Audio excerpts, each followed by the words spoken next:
ये पंडित जी बताएंगे यहाँ पे इस वृक्ष की क्या इतिहास है और यहाँ क्या क्या खासियत है। भगवान बताइए पंडित जी। जय श्री सुखदेव। जय श्री सुखदेव। जो आप ये वट वृक्ष देख रहे हो, इसी के नीचे सर्वप्रथम भगवान सुखदेव जी ने राजा परीक्षित श्रीमद् भागवत का रसपान कराया। हम लोगों को भी दिखा। जो वट वृक्ष की आयु है वो 5,500 साल से अधिक। और इस पेड़ की खास बात है कि इसमें धाड़ी जटाएं नहीं आती। आपने दूसरे पेड़ के पेड़ देखो, थोड़ी जटाएं आती है, पर इसमें थोड़ी बहुत आती है, वहीं पर चिपक जाती है। और भगवान सुखदेव जी वेद व्यास जी के पुत्र और 12 साल तक अपनी माता के घर में रहे। 12 साल तक अकेले भगवान है जो अपनी माता के पेट में 12 साल तक, और 12 साल के बाद होते ही चल दिए। और जब 16 साल की आयु होगी तो भगवान ने यहाँ सर्वप्रथम भागवत का रसपान राजा परीक्षित कराया। जो राजा परीक्षित हुए ये अर्जुन के पोते अभिमन्यु के लड़के, और उत्तरा के गर्भ में भगवान ने इनकी संरक्षण किया। महाभारत के आखिर में अश्वत्थामा ने पहले तो पांडवों के 5 बेटों को सिर काट के लेके, फिर बाद में ब्रह्मा छोड़ दिया। देख पीछे भी देखते। ब्रह्मा को यह कह के छोड़ा, माता को तो कुछ नहीं और माता पेट में जो बच्चा वो नष्ट हो जाए। उत्तरा को दर्द हुआ, उत्तरा ने भगवान को आज्ञा को रक्षा करो। भगवान दौड़ के गए, उत्तरा के घर में प्रवेश किया और राजा परीक्षित की ब्रह्मा से रक्षा की। जिस बच्चे को गर्भ के अंदर भगवान ने चतुर्रूप के दर्शन दिए, कितना मान है। और जन्म होने से पहले परीक्षा भी होगी तो इनका नाम परीक्षित है। राजा परीक्षित के समय में ही कलयुग की शुरुआत, और कलयुग के प्रभाव के कारण राजा परीक्षित ने समीक ऋषि के गले में मराव साप दिया। प्रभाव क्या सब हुआ? राजा परीक्षित ने पहले तो वचन देते थे, क्या राजा परीक्षित कहा आपके 4 स्थान है, कलयुग को अपने 4 स्थान में रहिए, जहाँ पर जुआ खेला जाता हो, मद्रा पान हो, स्त्री का माता हो, मांस मछली का सेवन होता हो। ऐसे 4 स्थान कलयुग को पहले से नहीं, पर कलयुग को 4 स्थान लेने के बाद में राजा परीक्षित चरणों में गिर के विनती करने लगा, हे राजन, आप तो पूरे भारत के सम्राट हो, धर्मात्मी राजा हो, पांडव के पोते हो, आप भी तो एक स्थान मेरी तरफ से दे दीजिए। तो राजा जब सुना तो राजा सोचता है बात तो सही कह रहे, जब कोई शरण में आ गया उसको कुछ ना कुछ तो देना पड़ता है। तो राजा पे कहा जहाँ भी अनीति से धन कमाया हो उस धन में कलयुग तेरा वास है। और अनीति से तो कुछ भी धन कमाते हैं, पर सबसे ज़्यादा मन किसमें जाता? सोने में, चांदी में, हीरे जवाहरात में। वचन कब दिया था? 5,000 साल तक, और वो वचन आज भी चल रहा है और आगे तक चलता रहेगा जब तक कलयुग की आयु है। कलयुग की आयु कितनी है? 4,32,000 वर्ष। 4,32,000 और अभी 5100 साल हुए केवल। अभी बच्चा ही है। बहुत है कलयुग तो। अभी तो कलयुग के 4 चरण है, 4 चरण में अभी पहला ही चरण चल रहा है। दूसरा चरण में क्या होगा बड़े? भागवत के अनुसार तो 12 साल की लड़की नानी बन जाएगी। सही बात है। दूसरे चरण में भागवत के अनुसार। हाँ ठीक है, जो भागवत में है वो सही तो है। वचन देने के बाद अपने महल में गए राजा परीक्षित, तो सोचने लगे जो मेरे बड़े थे उन्हें हमारे लिए क्या क्या धन इकट्ठा किया।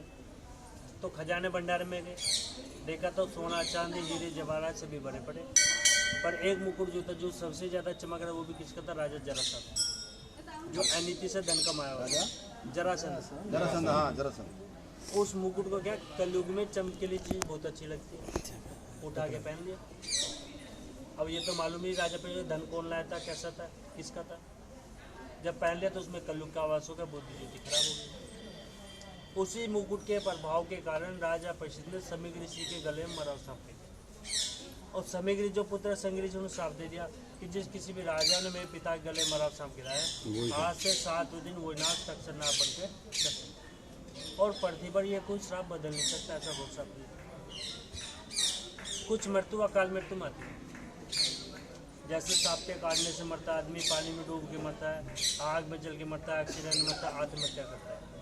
इन सबको हजारों वर्षों तक मुक्ति नहीं मिलती, जिनके आत्मा से भटक जाती है, कभी भूत बन जाते, कभी प्रेत बन जाते, कभी कभी ऐसा हो जाता है गाँव में भी कि आदमी तो मर गया 5-4 साल पहले, वो कहता मैं कभी देखा था, तो उसको मुक्ति नहीं मिलती, उसकी आत्मा से भटक जाती है। और जब राजा परीक्षित को मालूम चला कि सांप के कारण उनकी मृत्यु होगी, तो राजा परीक्षित ने अपने बड़े बेटे जन्मेजय को राजा परीक्षित के 4 पुत्र हुए। सबसे बड़ा जो बेटा जन्मेजय उसको राजा बनाया, उसको ये कहा बेटा आज से तू राजा हुआ, मैं जा रहा हूँ अपनी मुक्ति पाने के लिए। किसी को नहीं पता है राज्य में मैं कहाँ जा रहा हूँ, अकेले चलती। क्योंकि अगर बता गया तो संसार पीछा जाता, मुक्ति कौन नहीं दिलाता। अकेले चलते, जब अकेले यहाँ पर आए, यहाँ तो पहले से साधु संत, भगवान जहाँ भी आने वाले होते हैं साधु संत पहले ही पहुँच जाते हैं। साधु संत भी कैसे थे? जो त्रिकालदर्शी थे, जो केवल आंख बंद कर ये देखते 5000 साल पहले क्या होने वाला है। बाकी किसी को भी संसार वाले को मालूम नहीं है, भागवत हो रही है। राजा अपने सबको नमस्कार किया, उनसे पूछा, प्रभु जिसके जीवन केवल 7 दिन बचे हो उसको क्या करने से 7 दिन में मुक्ति मिल गई। बड़े बड़े विद्वान हैं, कोई कहता है गीता का पाठ करो, कोई कहता है गायत्री का जाप करो, कोई कहता है गंगा में स्नान करो, पर कोई भी ये नहीं बताया 7 दिन मुक्ति कैसे मिलेगी। मुक्ति भी कैसे? जो अकाल मृत्यु का साथ। राजा पक्षी बातें कर ऋषिगण से, गंगा किनारे भगवान को आते देखा तो सारे ऋषि खड़े हुए भगवान को नमस्कार करने लगे, भगवान की स्तुति करने। 100 वर्ष किशोर मूर्ति श्याम दिगंबर डूंगर वाले केस बल के सुखमणि चरण अपनाएंगे। जिनकी केवल 16 साल की आयु है, घुंगर वाले बाल है, रंग भी कैसे श्याम रंग। तो सबने नमस्कार किया। तो राजा पक्षी देख के अचंभे में हो गए कि साधु संतों की आयु तो 1000 वर्ष की है, ये छोटे से बच्चों देख के नमस्कार करेंगे। और यही हमारा सनातन धर्म है, जिसमें छोटा बड़ा कोई नहीं देखते, जो विद्वान होता है उसको देखते, क्या वो बच्चे की ना। तो राजा पक्षी ने पूछा, प्रभु क्या कर रहे हैं आप छोटे बच्चों देख के नमस्कार करोगे? तब ऋषिगण ने कहा, ये तो भगवान सुखदेव जी और 4 वेद हो गया था। भगवान का नाम सुनते ही तो राजा पक्षी ने साष्टांग प्रणाम कर दिया भगवान को। भगवान को आसन दिया, गंगा से जल भर के लाए, चरण धोए, पूजा आराधना की। भगवान से केवल 2% के राजा पक्षी ने, जिसके जीवन केवल 7 ही दिन बचे हो, उसको क्या करना चाहिए और क्या नहीं करना चाहिए। और हर मनुष्य के जीवन के 7 ही दिन है, 8वां दिन कोई नहीं है। तो भगवान ने कहा, राजन अभी तो आपके जीवन 7 दिन बचे, आप क्यों घबराते हो? आपसे पहले राजा खटवांग हुए, जिनको भगवान ने 2.5 घंटे में मोक्ष से प्राप्ति कराई। और भगवान ने भागवत का वर्णन किया। हम अलग अलग ग्रंथ पढ़ते तो भगवान के अलग अलग अवतार रहते हैं, और भागवत में 24 के 24 अवतार रहते हैं। राम अवतार, कृष्ण अवतार, नरसिंह अवतार, बावन अवतार, परशुराम अवतार, वेदव्यास अवतार, कपिल मुनि अवतार, सु अवतार, मत्स्य अवतार, कच्छप अवतार, मोहिनी अवतार, शेषनाग अवतार। और जब भगवान ने भागवत कथा शुरू की तो राजा पे आनंद आने लगा। आनंद इतना आने लगा, ना भूख लगी ना प्यास लगी, ये भी भूल गए मैं कहाँ बैठा हूँ, कितने दिन निकल गए। हम लोग कथा सुनने के लिए जाते तो आपस में बातें करते थे, तो कथा तो ध्यान से नहीं सुनते। तो राजा परीक्षित भगवान की लीलाओं में इतने डूब गए, उनको मालूम नहीं चला कब कहाँ बैठा हूँ मैं, कितने दिन निकल गए। और जब 6 दिन पूरे हो गए, 7वां दिन शुरू हुआ, तो भगवान ने राजा पर सावधान किया, अभी तक्षक नाग आने वाला है, तक्षक नाग आने वाला है, क्योंकि जो श्राप है वो तो पूरा होगा। और भगवान ने अष्टांग योग के द्वारा उनकी आत्मा शरीर से पहले मुक्ति कराई,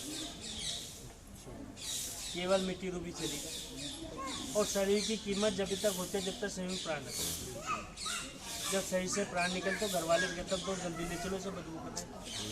तो उसी मिट्टी रूपी शरीर में तक्षक नाग ने आगे डंक मार दिया, शरीर जो तरह का।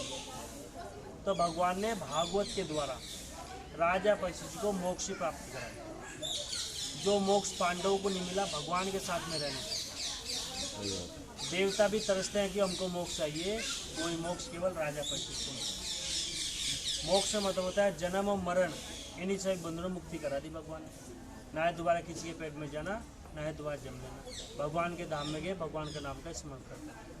और स्वर्ग का मतलब होता है ऐशो आराम की जिंदगी। जब मनुष्य के पास में ऐशो आराम की जिंदगी आती है, उसके पीछे हमेशा 2 भाई लगे रहते हैं, अभिमान और घमंड, कि थोड़ा दुख तो झेल ले। हम तो मनुष्य देवताओं का अभिमान हो गया, कहने लगे हमने तो अमृत पी लिया, हमको कौन मार सकता है। राजा बलि ने उनका अभिमान घमंड तोड़ दिया, कहने लगे तुमने अमृत ही तो पिया है, अमृत पीने के बाद भी दुख मिलता है। और जो भागवत भी मोक्ष एक बार ग्रहण कर लेता है, उसके जन्म के बंधन छूट जाते हैं। और भगवान ने यहाँ दोनों वचन पूरे किए। एक वचन पांडवों को दिया था कि तुम्हारे आगे वंश तक की रक्षा करो, भगवान ने वही पूरा कर दिया। और जो श्राप मिला था वो भी पूरा हो गया। तो भगवान ने यहाँ पर भागवत के द्वारा राजा परीक्षित को सर्वप्रथम रसपान करा के इस भवसागर से तार दिया। जब भवसागर से तार दिया तो फिर इस जगह नाम सुखतार हो गया, सुखदेव जी ने तार दिया। इस जगह का नाम अभी इसका नाम सुख तीर्थ है। जो शुक्र ताल है उसका यहाँ कोई मतलब नहीं, ना शुक्र का मतलब है ना कोई ताल का मतलब। नाम बोलते बोलते नाम खराब हो गया।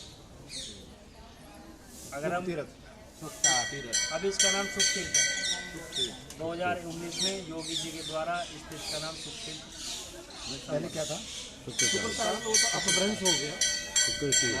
देखिए ना यहाँ शुक्र का मतलब है, यहाँ कोई ताल का मतलब। यहाँ गंगा के किनारे पे भगवान सुखदेव जी ने राजा परिषद में सर्वप्रथम भागवत का रस पान किया, इसलिए इस जगह नाम सुखता है। जैसे अयोध्या भगवान राम की जन्मभूमि, मथुरा श्री कृष्ण की जन्मभूमि, उसी तरह से भागवत की जन्मभूमि सुखता है। यहीं से भागवत का उद्गम हुआ, फिर पूरे संसार में भागवत शुरू हुआ। बोलो सुखदेव जी महाराज की जय। तो पूरी भागवत का महात्म आपने सुन लिया, और जिसने महात्म सुन लिया उसने सारी कथा सुन ली। ठीक है पंडित जी, बहुत बहुत धन्यवाद आपका।